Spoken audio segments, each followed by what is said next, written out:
the video, and welcome to this special live session. Kind of an afternoon tea session. As you all know, I'm a big fan of a tea, and when I can have a tea with somebody who is dear friend and can share some insight with you, I think that's the best tea anybody can have. So today we have a special guest from our beloved company. I totally understand that there is a lot of hype around FANG companies just because the acronym sounds really good. But we have our own in house companies which we are really proud of and we would really love to talk about them. Zoho is one such benchmark of a company which I think every Indian developer should look out for. A great business style, great work ethics, the company is doing fantastic, and they keep on rolling products in multiple horizons. They have so many branches, so many arms to talk about. And in this video, I would love to talk about one such branch along with my friends. So I brought in one of the industry veterans who is with the Zoho. And again, you will be surprised to know about his lifestyle as well as the work culture because these days when people don't want to stay in the company for 1 or 2 years, this guy has been doing in Zoho, rocking, in fact, in the Zoho for last 12, 13 years. That's really long time. And he brings up a lot of information for us. So I would say that just relax and enjoy the conversation with an experienced veteran IT person. And feel free to put up your questions if you have any. We'll be talking about a lot of the insights of how things happens at the Zoho, as well as the product which we are going to talk about, the ManageEngine. By the way, if you're interested in cloud optimization, the cloud cost optimization, the API monitoring, yeah, this guy deals in all of them. So let me introduce you. Hi, my friend. How are you? Hi, AK. Hey, hi, Hitesh. So, thanks for such warm words, and I like the way in which you kind of portrayed about Zoho and the way in which we have actually spent a lot of time over here. It's the culture over here that keeps us for a long time. And coming to me, I'm part of the leadership team here in ManageEngine, being part of the ITOM, like IT operations management, for the last maybe like 13 to 14 years as a whole. Built multiple frameworks as well as multiple products, How and casually you are dropping 13, 14 years. How casually. it happens for a lot of folks over here. So that's, again, as I already mentioned, you get the freedom to execute a lot of stuffs. And with respect to the cloud cost optimization charter as well, it was kind of like a run of the mill idea that I kind of presented to the organization or the management almost like 3 to 4 years back. And it was kind of a baby that we wanted to actually fiddle with in the beginning. And after that, we started understanding that this had a lot of potential, and we started listening to our customers over the long run, and we found out that this has become a bigger pain point in a lot of organizations. And right now, I think it is actually one of the center stage kind of stuffs like FinOps or cloud cost optimization is kind of considered to be one of the things to actually think about whenever they go about building a product itself. So that's something that I am also more interested towards in working for a longer run, maybe like in another 10 years. We feel that this will become the mainstay product, because with respect to Gen AI and a lot of other things, it is kind of automating a lot of stuffs. But at the end of the day, you're going to spin around the cash to spend on Gen AI or any sort of infrastructure. So this will become detrimental for any organizations because they have to actually adopt this. So that's how we see the problem statements. When we go and approach an industry, we kind of see what are the problems that they actually face. We understand it, and then we go ahead and execute the ways in which we can find out solutions for them. All right. So So, about the so business. I would like to guide this conversation into some of the smaller bits and meaningful conversations so that people who are watching it later on after maybe commuting and all of that can actually enjoy the conversation and can bring out some of the meanings out of it.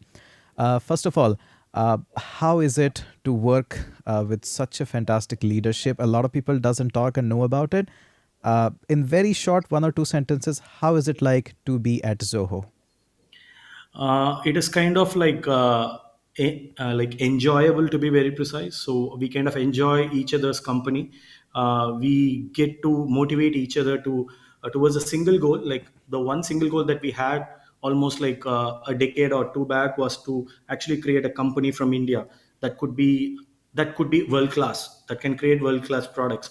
That was actually our vision almost like a decade or two back, and we are pretty much happy right now that we are executing it, and that's what motivates us on a day-to-day basis. So that is one single big motivation that we see as the moving factor in our side. Your company has no VC, no pressure there. You are self-funded, bootstrapped. You are producing world-class product. Uh, as far as I know, there is no massive layoff that your company has done. Some small firing happens all the time. That's a part of restructuring the things, but no such major things. Uh, does it make you feel safe to work there compared to if you were in Google or Microsoft? Okay, coming to the firing part, so Sridhar or any of our management folks are strictly against firing. So unless or until it is kind of a complete misfit of culture, we kind of don't even consider any sort of scenario to actually move ahead and fire someone. So that gives us job security, yes, but that doesn't entail anyone to actually stay aloof. So we kind of execute on a continuous basis. The driving force behind us is to actually uh, become successful. So we kind of started with, as you already mentioned, right? We are not VC funded, so we have that push to actually earn and spend. So that is something that is actually moving us forward. So that makes us actually think on how to solve problems that can actually really create some meaningful value to the customers, so that they can pay us and make us stay alive as well. So that has been our own mantra. It can work with a lot of folks, but it does work for us as well. So if you put in the efforts and if you create the right culture, people will stick around and they will actually put in all those values as well. Awesome, man. Coming back on to the team that you are currently leading, I'm pretty sure you have led a lot of team because you have a long career. The currently team that you are leading is ManageEngine. A lot of people who are freshers in the IT world who are just getting started or fiddling around with the programming languages, learning loops and functions, they don't really understand the value of a product that you have.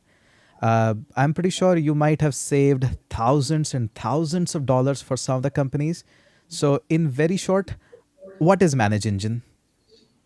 Okay, so Manage Engine, as you already mentioned, so it is not a single product. It's a suite of more than 120 odd products. So Site 24/7 is one of the products, and Cloud Spend is another product that actually handles the cost optimization part. But as a whole, if you see, there are multiple segments within an IT. So if you want to create a business process to actually provision something within an organization, Let's within keep the it short. IT, Two things. Site 24 by 7. What do I expect in one line or two line? What I expect there? end-to-end monitoring. So your entire ecosystem, your IT ecosystem, needs a third eye to actually keep a watch on whatever that is happening. So that's what Site 24/7 actually gives you as an end-to-end coverage, and CloudSpend gives you end-to-end financial freedom, to be very precise. So it keeps a watch on everything on with respect to whatever the dollars you spend on the cloud cost. Okay, a lot of beginners who are just getting started probably don't understand it. So I'll share one incident with you, which was shared to me on my Instagram just today. I'll not name anyone, but here is the incident. So this guy says, I'm currently dealing with an AWS nightmare billing of 1,24,504 USD. That's a lot of big number. The That's a big number. usual charges are $1,500 per month, but somehow in last 2 months they were billed like pretty crazy. And after auditing, they found out that there was a machine, a P3.16 large. That's a pretty big machine. It was active since the month of January, and that is the reason of the bill. Uh, for a lot of people who are just getting started, don't know that these are incidents which are very common in the company. A bill of 1 lakh rupees can make your business fly in or out. It can make your business dead tomorrow. Yes, it can So, actually get you out of the business. Yes. how do you help these kinds of people when they reach at this scale? So, how do you help So people that this doesn't happen? the problem here is like people don't set up appropriate cloud governance practices. So like in the governance is kind of going to actually keep a check on what kind of instances they one can actually spawn within a particular region, and what kind of resources are actually getting provisioned within a particular time span. So when you're actually not having a check on a continuous check on all these types of resources that are getting spawned, you're going to pay the bill. To give you an example, like we kind of face this kind of a problem. It's a simple UX issue that was there in the one of the cloud providers console, where a particular person who wanted to provision a database instance kind of just went ahead and just clicked the defaults, and during the selection and the drop down he just typed it, and instead of selecting the free instance type, he clicked on the db24x large. So Oh. but this was done by mistake, and at the end of the day, we were not able to immediately capture it because we didn't have a guardrail system at that time. Then after a day we got $1,000 bill for that particular instance. So immediately we kind of captured it, because at the end of the day we had a catch for the numbers, like the cost, but it was still delayed. That was the time that we realized that we have to be a lot more faster in identifying it, how to actually go and capture it immediately rather than waiting till the end of the day when I get the bill generated of $1,000. So this is a classic example, as you already quoted. This regularly happens across all the organizations, and this tends to happen when your number of members are going to increase in your organization as well, because when you have more hands, you tend to get more mistakes. So you got to have a process. So there are a lot of things to be done It's good to know around. that you are worried about the per day of the bill, and the situation I'm talking about, it got noticed after 3 months, so that's why over 1 lakh bill. I really like the mindset of how the Indian mindset actually work, and this shows in your company as well. Yes, of course, we care about money, and if there is any extra charge, we always want to catch it first. We don't want to spend it for the 1 month or something. As quickly I can catch it and save my money, that's the Indian mindset, and that's how I think everybody's mindset should be. There is no harm and no shame in that. All right, so this is really, really nice. Okay, apart from this, let's see. Uh, there are, like, these days, a lot of people don't trust one cloud provider. There is a lot of debate around it. People want to spin up some resources in Azure, some resources in AWS, and there are experts around it. Like, I'm more of a AWS guy. I love that, and I use it every day.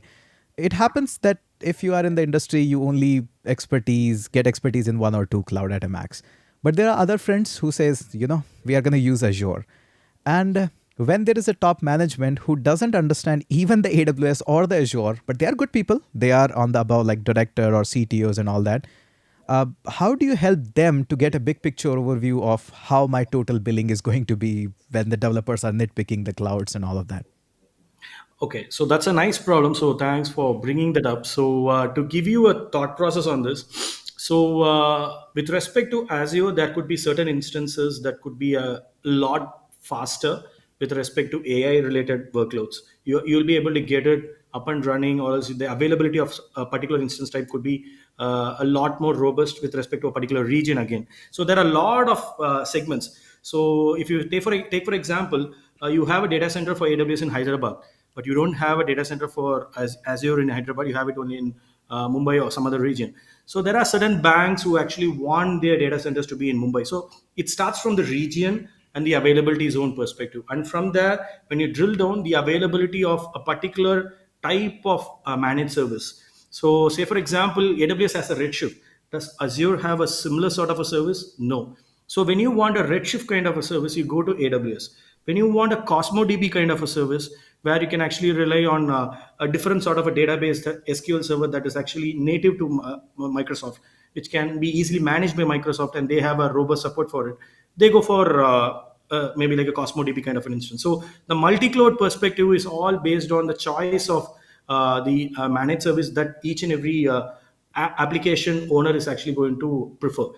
And again, the last and the most important part in this aspect is again data transfer cost. So each and every region, the cloud provider has a different sort of a data transfer cost associated with each and every service. So one has to actually make sure that they get an idea on how much they are going to spend on an yearly basis, or a 3 year or a 3 year commitment basis, to actually make a choice on appropriate cloud provider. So there are a lot of nitty gritties when you are going to actually choose a cloud provider or a service with respect to a cloud provider. In our side, we give you a wholesome perspective of multi-cloud, like both the Azure as well as AWS as well as GCP. And if you're actually having virtual machines running on all the three clouds, we actually showcase it all together, and we give you a bigger picture on how much you are spending on all the virtual machines, which you might miss when you are going to have three different clouds. And if you are going to have three different teams, managing or say they are going to actually provision those systems. So you need a control in one place for three different clouds. That I don't think it can be achieved by any other vendor with respect to any cloud native vendor. They cannot actually do it. So that's where we kind of come in and specialize. This is kind of a dream project for any cloud enthusiast. Like, I can monitor all of my clouds at one single dashboard. Like, how did your engineering team took down this problem? How much is the size of your engineering team? What qualifications? Like, how did you all do this? Like, this is crazy. So we have folks from right from school folks. So we have something called a Zoho Schools that is built internally inside Zoho. So we have a lot of folks who finish off school and they don't go to the traditional college. They come and join us and they get trained over here. And we have folks from Zoho Schools as well. And the team size is around like 50 to 60 odd. So that's the size for monitoring that we have with respect to the cloud ecosystem. And for the cloud cost management, it is kind of like right now staffed up with around like 15 to 20.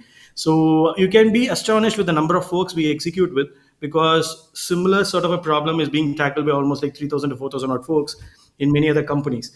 But the way the efficiency of execution comes down to how you reuse the other context to actually solve the existing context of this particular multi-cloud ecosystem. So we were already having a lot of solutions built for ITOM, IT operations management with respect to infrastructure or applications, and we wanted to actually make sure that we have that platform reused for building a lot of other stuffs with respect to the multi-cloud ecosystem.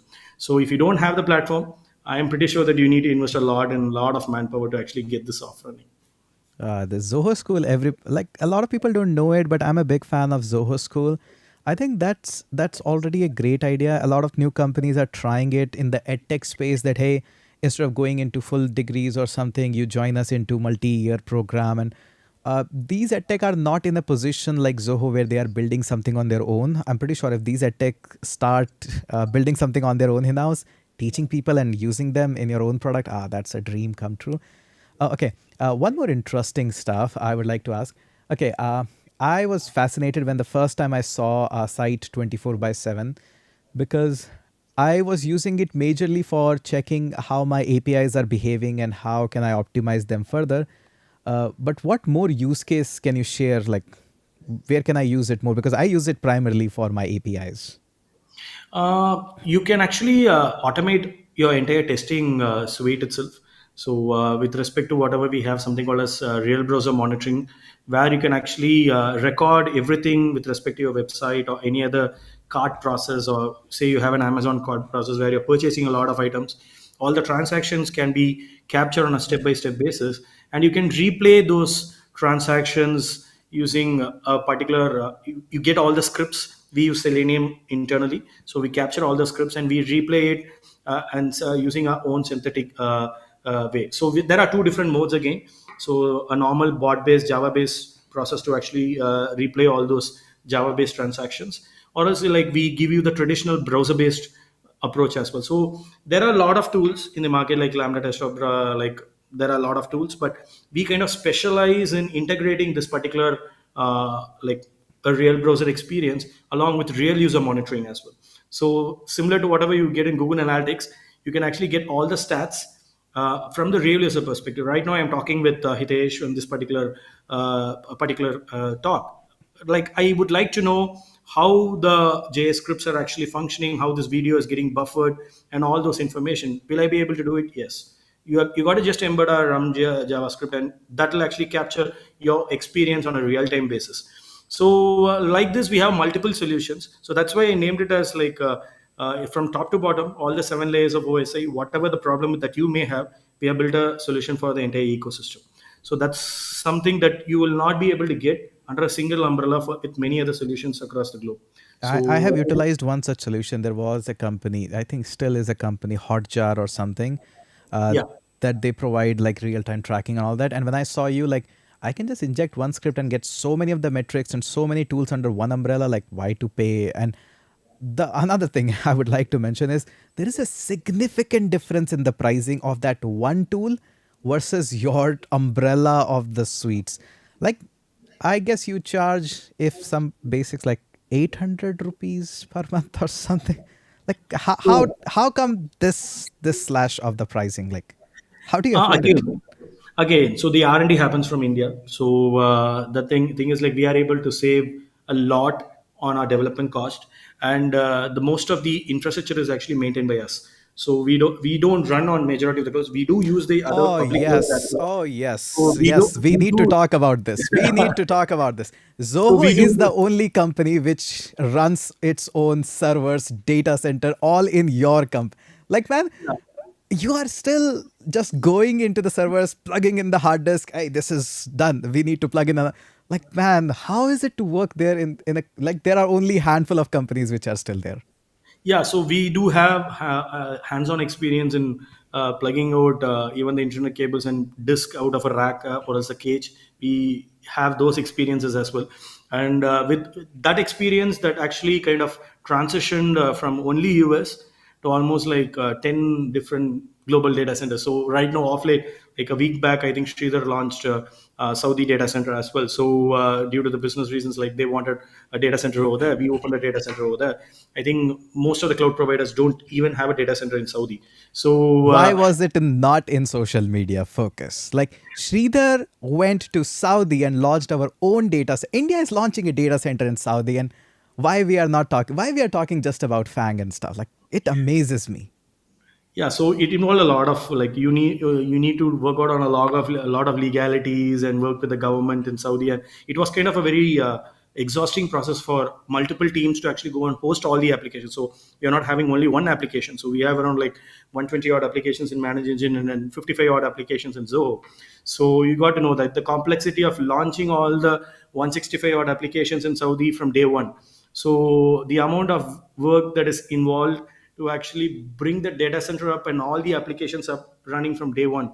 So, and like that, we have executed for across the globe in around like 10 different locations. We have one in Japan, we have one in Australia, and we have one in like Canada as well. So we kind of have launched our own data centers across the globe, and we have templatized this particular model as well. So we are specialized in this, but we do use the public clouds as well. But it is kind of on use case basis. So in case of, like, say, our own Zoho meeting, we have to actually have a stable turn server setup in order to make sure that the meeting happens in a seamless manner if there is actually a failover. So there are certain use cases that we actually piggyback to cloud providers, but majorly we run our own servers. Oh man, just that you have mentioned it. Uh, a lot of people don't know, but I and me and my brother, we were using the Zoho webinars when the Zoom was pretty crazy unaffordable. It is still crazy unaffordable for massive of audience. We used Zoho, and people were surprised. Hey, Zoho has this? I said, you have no idea what all things Zoho has to offer. And still to this date, I have recommended to a lot of people that, hey, why are you paying so much bill to Zoom when you can do all these stuff in Zoho? They says, hey, it doesn't work. It works better than anything else because the servers are right in India. All of your turn server and everything are here. So all the data relay that comes through is just in Bangalore or in Pune or in Hyderabad. I think, but it takes a little bit of, I don't know why is it with the Zoho that, okay, one quick question on this. Do you have more clients in India or outside of India? We have a lot of customers in India right now. So year or maybe like 3 years back, we had very less clientele base in India, but in the last 3 years, it has kind of like skyrocketed like anything. So the number of customers, like we have all the multinational banks and all the public sector banks as well on board. So the growth trajectory for Zoho in India has been like humongous in the last 3 years, and Manage Engine has also made a lot of maybe like the trend has gone from, just say you just have 1x, we have grown maybe like 3 to 4x in India itself. So we are expecting India to be the major growth factor at least for the next 5 years, because there are multiple factors involved in this. One is actually the approachability, the cultural approachability. We have a very good cultural connect with the folks, like the tech ecosystem in India. And the second one is like walking the talk. So that is something that we have always believed in. So most of the bigger guys are actually believing in us in case of Manage Engine. Though we have a much matured product, the big buzzword with respect to any enterprise or any mid-level company is like customization. So they would like to actually talk with you on a regular basis, and they would like to build the products in the way in which they want to actually see as well. And we actually do that very well. So we have kind of built the multiple product suites, multiple products within the suite by listening to the customers. So that approach has always stayed with Zoho, be it across the globe, but with respect to India, that is actually one thing that has been seen as a bigger plus on our side. So that could be the selling factor, to be I very I precise. can vouch you on that because there were a couple of features in the Zoho webinars which were missing, and we asked that, hey, in order to teach the students, we need this. And just after 2 hours, in the engineering team sat with us that, hey, we can do this. Give us one day, and we'll fix it. We'll actually bring these features, and the uptime was really nice. And within 2 or 3 days, we were able to launch our boot camp. We were teaching people online. This was like before COVID. Like in the COVID, it spiked up. Like, but we were doing it like 2-3 years before the COVID. So the customization that we needed, wanted to integrate with our website and have the APIs access and all of that, they did it within hours. So I think that is one of the power of Zoho, that the engineers understand that there is a need of customization, and they're willing to take that. And at that point of time, we were not that big shot. We were very few students. I guess we took only 30 students in that boot camp.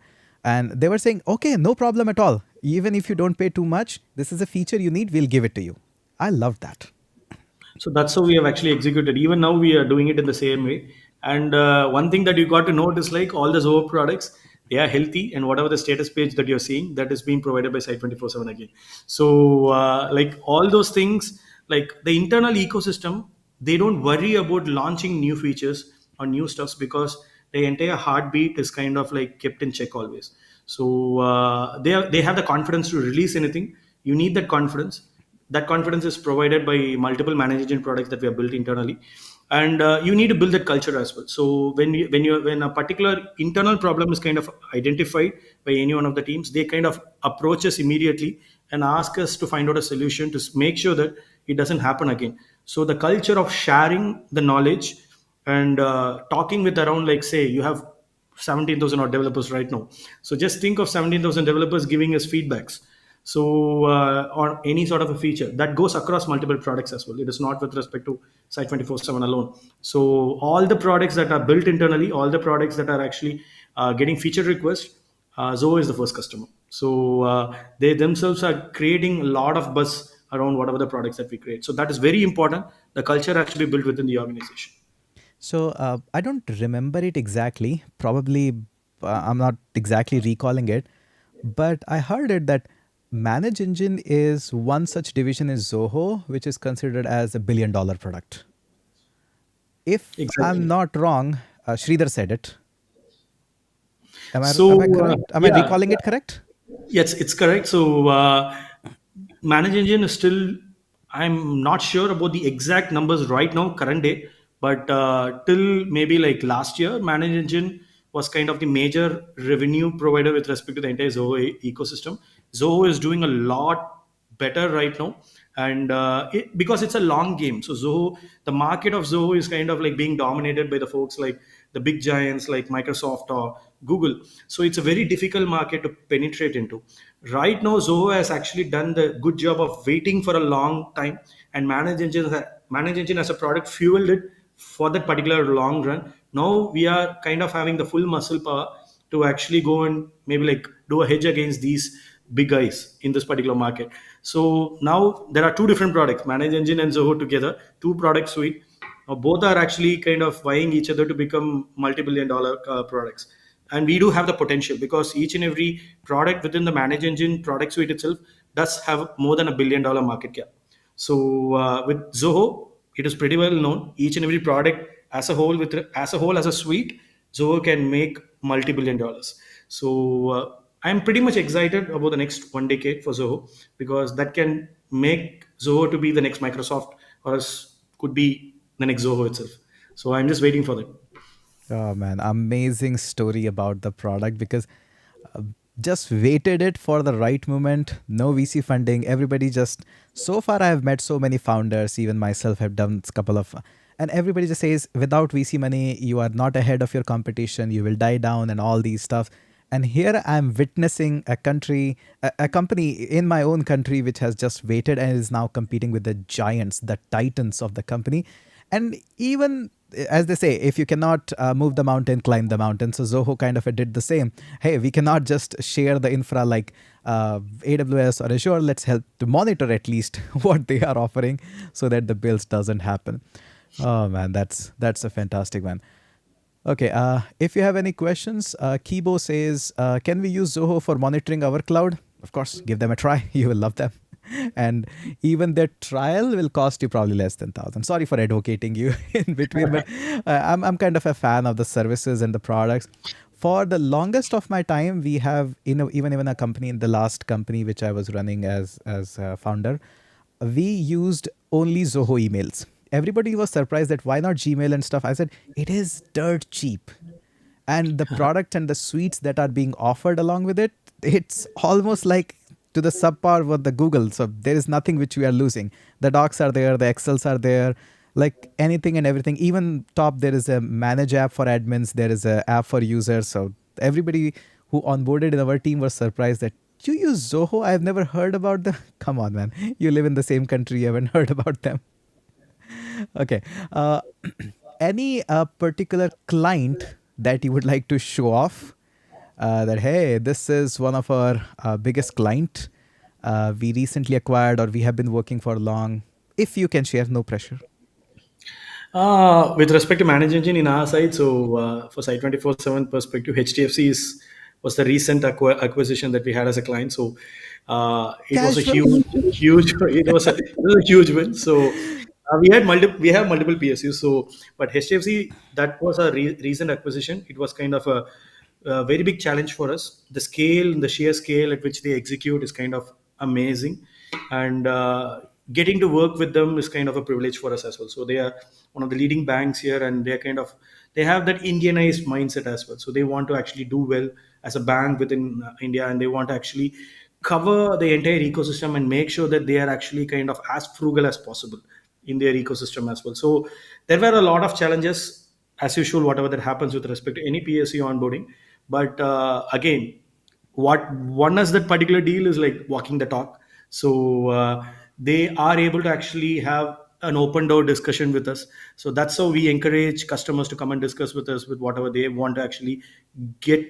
If they want to actually say they don't have a particular report, or else they don't have a particular system to actually keep them on their toes, they come and talk with us, discuss with us, and they're ready to play the long game as well. So we kind of convey it to the customers as well. So it's not only Zoho or ManageEngine that plays the long game. We convey it back to the customers. Hey, we are here with you for the long run.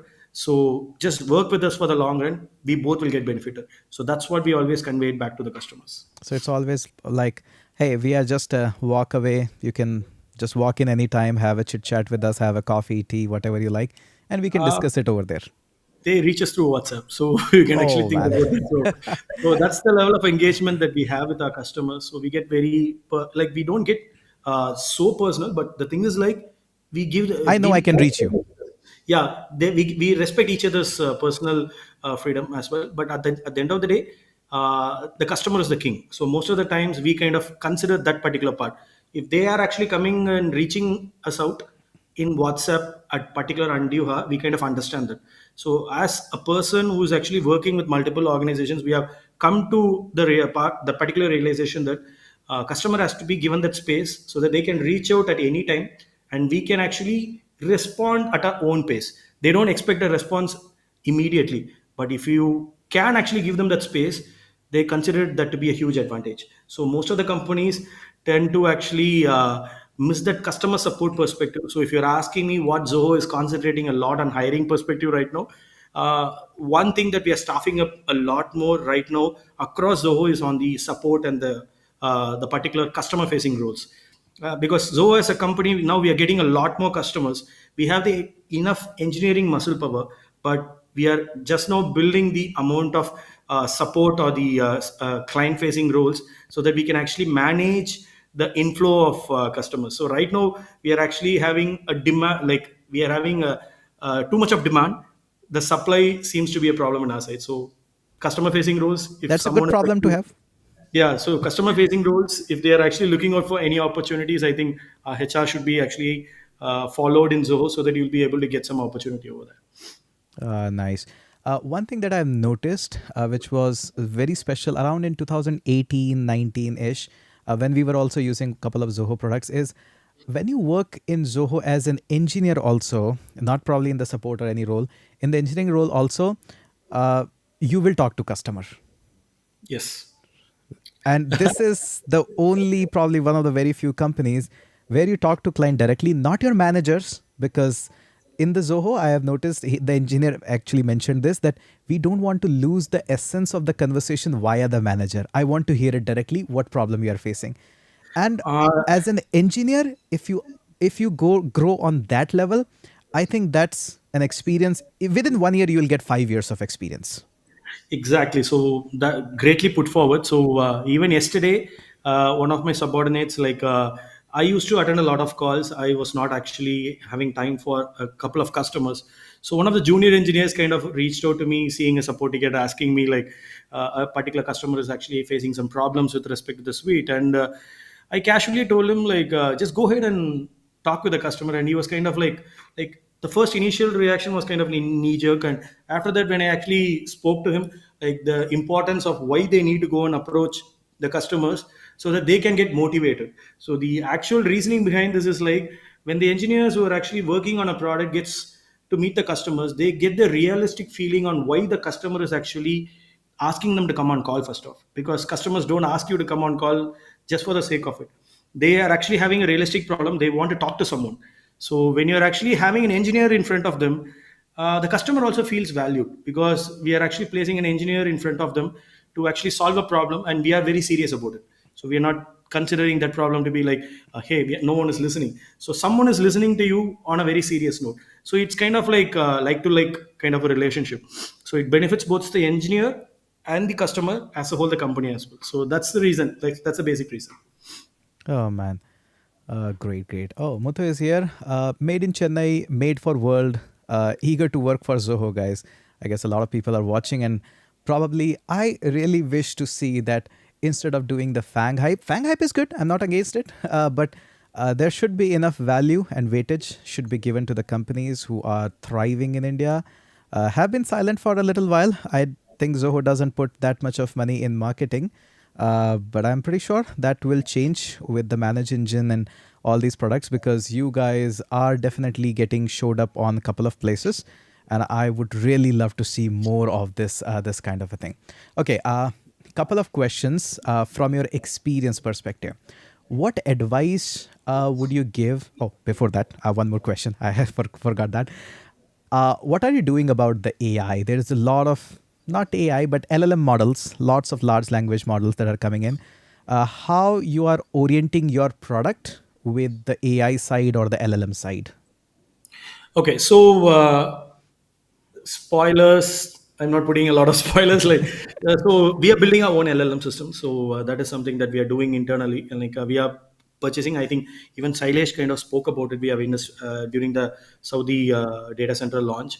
So we have invested heavily in our side for GPUs, and that is being created as a separate charter, creating our own LLM. And internally we have we have a product called as Connect, where we are actually already testing it out, like summarizing any sort of a post that is being pushed. Like internally we have something called as a Connect system ecosystem, where people can share their opinions about the company or the products, whatever they feel like. Even Sridhar goes and posts a lot about whatever that is happening in the ecosystem.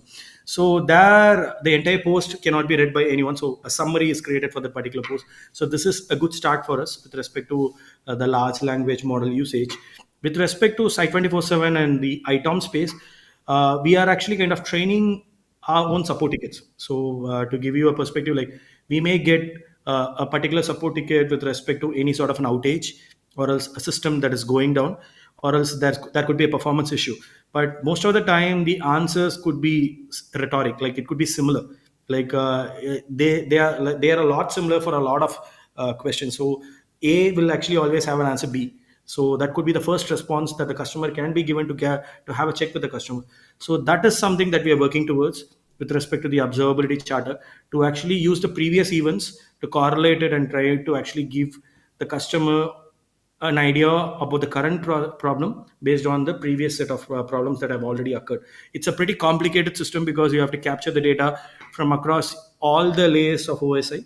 Like it could be network, it could be server, it could be the cost aspect as well. So you're on the cost optimization part. So if you're actually say you're overspending for a brief period, whether it is kind of pattern oriented, or else like it always happens on the first day of the month, or else it is something that is actually kind of stated as an anomaly which can be ignored, or else it could be the 95th percentile as well. So there are a lot of metric based stuffs that we need to consider to actually give value to the customer. So these are the things that we are actually trying to do around AI. And whether artificial intelligence will take over everything, I think it will be the enabler. In my perspective, it will not actually take away all the jobs. Like I don't believe personally in that. Maybe it can actually fast track whatever the work that you do. Maybe like whatever the time that you used to code and find out a solution. Previously, maybe if you're doing something in maybe 5 hours, you may do it in 1 hour. So 5x could be the timeline that I can actually think about. So apart from that, when 5x happens, whether things will actually stop growing, I don't think so. So at the end of the day, you need to, when things become faster, you start to innovate faster.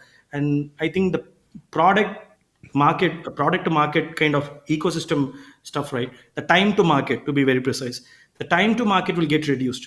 So that's where your competitiveness will actually change. So when whatever the product that you had built previously in maybe like 6 or 7 months, you can build it within maybe like 2 or 3 months right now with your understanding of AI. So that is the difference that we are expecting. I don't think that will change the uh, expertise. Like AI will be the better enabler. I don't think it will be a replacement. Oh man. Zoho is stacking up its own GPU and is building its own LLM, and no hush hush about it. Like, come on, man. You need to do better shouting on the social media like a lot of other founders are doing. You should be doing that. Anyways, fun apart. Now, a couple of things that we should really be asking you because you are a really, really senior folk here. First of all, how much DSA is asked in hiring process of the Zoho? We have one round of coding. So in that, it will be kind of like basic. So we concentrate more on the fundamentals. So if you're asking how the hiring happens here in Soho, so it is based on the fundamentals. We are not looking for any sort of like KNP algorithm. We are not looking for any sort of like very very niche algorithms to be understood by any of the folks. Because when you come to an organization, right, the fitment of a person into an organization is more important than the kind of knowledge base they may actually bring in. So the most important factor for us is like the fitment within the team. So we also have a different sort of a process here in Zoho as a whole. So when you're actually failing in an interview in third round or fourth round in Zoho, it's not the end of the road for you, because you may get a call from another team. So most of Oh. the folks may not know it. So uh, the only thing is like you got to make till the third round. So that is something that you need to be aware of, because there is a cutoff point until which this particular thought process is brought in. Because teams across Zoho, when they are actually taking in, okay, a person has actually crossed the L2, that means he knows coding. L3, if the person is not crossing, that goes to the team ambit. So a particular team is not picking up that person, but another team may not actually find that as a problem. They may have a different L3 process. So we have a different thought process in this. So that's why our HR is always engaged. So folks who are actually getting maybe like filtered through L3, they get actually pulled across Zoho. And again, they are given options as well. So they come in for development roles, and we have seen folks coming in for development roles and being redirected to a QA or a support or a pre-sales role. So we talk to the folks who actually come in, show us whatever they have, and we kind of understand, and we kind of talk back to the candidates, and we kind of present our thought process. Hey, you can do a better job in pre-sales. You are very good in communication, and you're talking in a very pleasing manner. Why don't you consider pre-sales in that case? You are very detail oriented. That means that could be a good thought process from our side for a support folk. So we do give our thought process back to the folks who are actually attending the interview process, and we have seen a lot of folks take that as well. So there is no one road to Zoho. There are multiple roads. We give you the options. And if you're ready to work with those options, yes, that could be a problem. And DSA, not a big fan of that actually. All right, that's fun. Okay, you have been in industry. You've seen a lot of ups and downs, and I'm pretty sure you have seen the dot-com bubble and all of that. Things goes on and down. You have a long career. One advice that you would like to give the freshers who are getting started, very worried, which programming language to choose? Should I do DSA? Should I do remote jobs and all of that?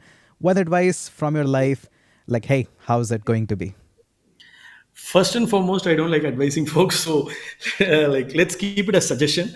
So it's just a plain suggestion. So work on your strengths. So it could be anything. So everyone need not be a coder, so that is something that you need to understand. So if you're not a good coder, you could be good in catching bugs, and you could be a good testing folk as well, so you could be a good quality analyst. So first of all, understand what are the various kinds of roles a concern is actually ready to offer you, and what are the various factors that you're actually having a strength towards.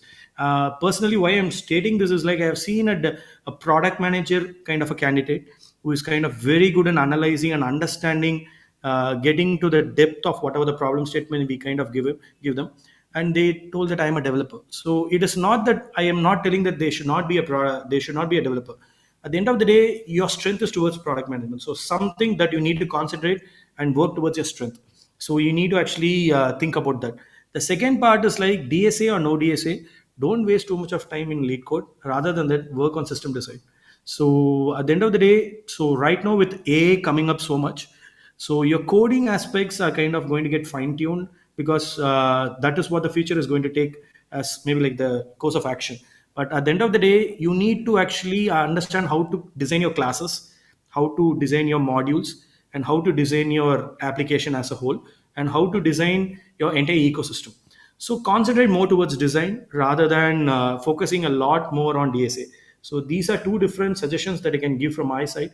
And apart from this, stay cool, stay calm, and attitude matters a lot. So if you want, meditate. So that is something that I can actually suggest. But staying calm is the most important factor for you when you're looking out for any sort of an interview. Okay, So these are the suggestions I can say. okay, a follow up question on that. Since you mentioned the system design, now a lot of people just run away, will start buying the courses and books on system design and all of that, although they help. But you just tell me if I am correct or wrong in this case.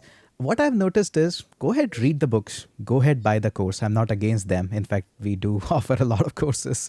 Uh, but the real system design is something that you're going to learn when you will make something that 10 people will use. Exactly. So I am asking a different sort of like in this particular problem statement, right? So say consider you're actually trying to build a scalable system, like you're trying to join a particular company that is actually working on a social media stream. So in that case, the expectations will not be on the DSA part. Their expectations will be on your thought process of thinking out of the box. So how to actually go ahead and think of solving a problem that may never occur. So it could be a stream, it could be a kind of a follower, kind of a like thundering herd kind of a problem. So that could be a lot of other problems that could be associated. As a developer, if you get in to that particular ecosystem and start coding alone, at that time you may miss a lot of context around how to go about designing. So how to gather the requirements even before starting the development. So there you need to understand how to go about that particular thought process in a detail oriented manner. So system design, I don't believe in courses as well. Let me be very, very frank with you. So you need to learn a lot of things, but applying those in any ecosystem comes from the way in which you kind of get the knowledge on. So say you have around like 10 different ecosystems already practiced in your site. You understand how Facebook work, or else how Netflix works. Now a similar sort of a problem statement can actually happen in another ecosystem as well. There you may apply the same thought process. I'm a big fan of Uber engineering. Let me be very, very frank. So they have very good blogs, or else like they have very good resources online. And if you go ahead and read through all those things, you will get a lot of information where you will be able to apply those things in your real world scenario as well. I'm not against the factor that your ecosystem is again going to take the call in solving problems, because ecosystems will have a lot of limitations. So you were right about that particular aspect. So with respect to the spending aspect, because when you take Uber, they may actually buy terabyte scale cache clusters, but in case of Zoho, we may not invest in it. So at that time, we need to think about another solution which is kind of like scalable and usable within the ecosystem. So ecosystem will bring about the same sort of challenges, but in order to think and solve those problems, you need to have an idea on how it has been solved before. So only when you have an idea of how it has been solved before, you'll be able to think of a clone of it as well. Nice, nice. I think these are the most valuable advice. I didn't even expected that you'll go this much of in depth of it. Really, really nice. Okay, couple of things. Does ManageEngine host any conferences or something where people can actually join or something? Is there any plan? So yeah, so we do have a lot of user conferences happening. So it happens across the globe. So Zoholics happened off late in Bangalore.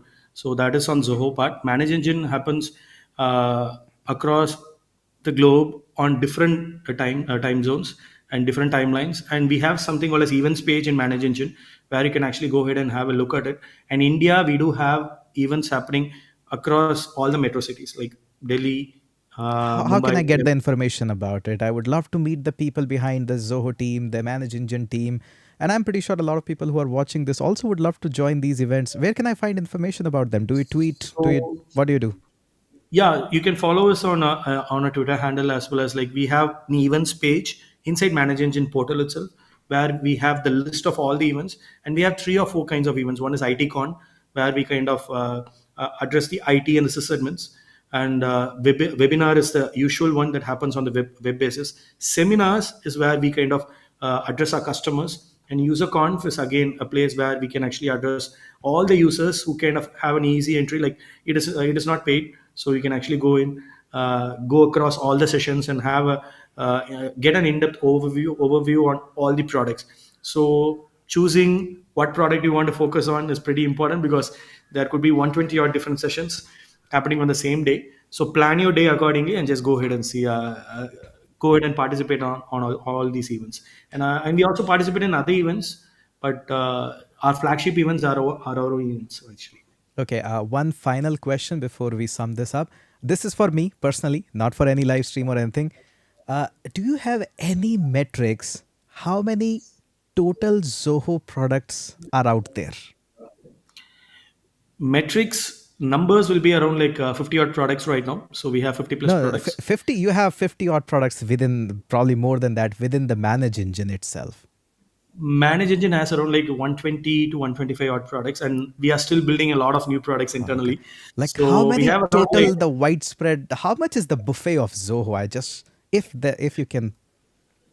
we have something called as vTitan, which is actually a medical coding company as well, that is part of Zoho, and we have a POA system that we kind of Zanki we launched off late, and Control is another product that we launched as Come another on. Zoho branding. From So medical to uh, edtech to Gmails to emails to Google Docs to Manage Engine to CloudMon.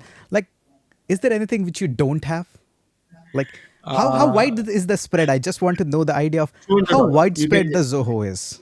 You can actually put it as 200 odd products, so 200 plus products across the and I don't see any other competitor who is actually having the leg on both the sides as well. So So on both 200 is the major category, and inside that, the God knows. subcategories are too heavy. So site 24/7 has around like 6 or 7 verticals internally.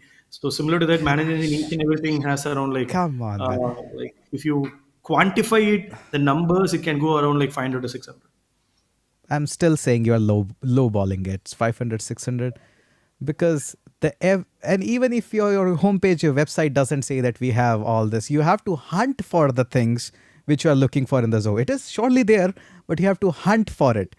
Like, I really Yeah. want to do a kind of a big long video on, hey, Zoho has this, Zoho has this. Not a fanboy moment, but I would love to do something like this. You should definitely check us out. So the thing is like this year again, we are planning to launch a lot more new products. So that is also in pipeline. Is there So anything missing? I don't think so. You have covered everything. no, the backstage product actually was kind of the product that was used for doing the 5G launch in India. So I'm not sure whether you're aware of it, Zoho Backstage. So we launched Backstage for that particular event. So like that, we are kind of working with multiple folks, and the folks or the organizations that we work with are actually making us do all these products. Site 24/7 was actually born out of the necessity for a SaaS-based product for monitoring. So we already had the on-premise monitoring for 10 to 15 years, and that was actually born when we had one of the Fortune 500 companies in US reach out for a necessity for maybe like a SaaS-based monitoring solution. So it was born out of necessity. So Is Manage we Engine older than Zoho?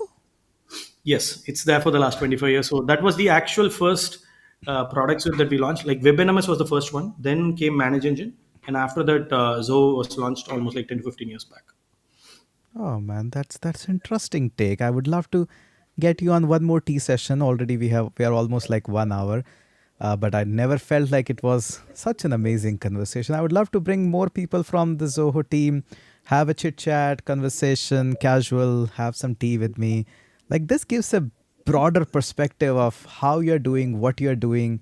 By the way, folks who are new here, go ahead and check out Manage Engine by Zoho. Just type Manage Engine, you'll land on the website, and they have gazillion of a menu from the products page. It just drops it down, and then you have to hunt for the things. Site 24/7, and just sign up. And there's so much of that to explore. And I think that's all. We'll be ending up this live. Thank you so much for joining in, and those who are watching it later on and the live stream and the audios and while traveling and commuting.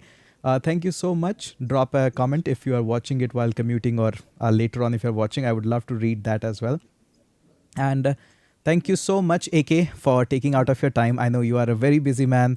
You have a lot of responsibilities, but thank you so much for sparing time with us. So that's it for this live. And thank you so much, everyone, for joining in, tuning in. Bye-bye, everyone.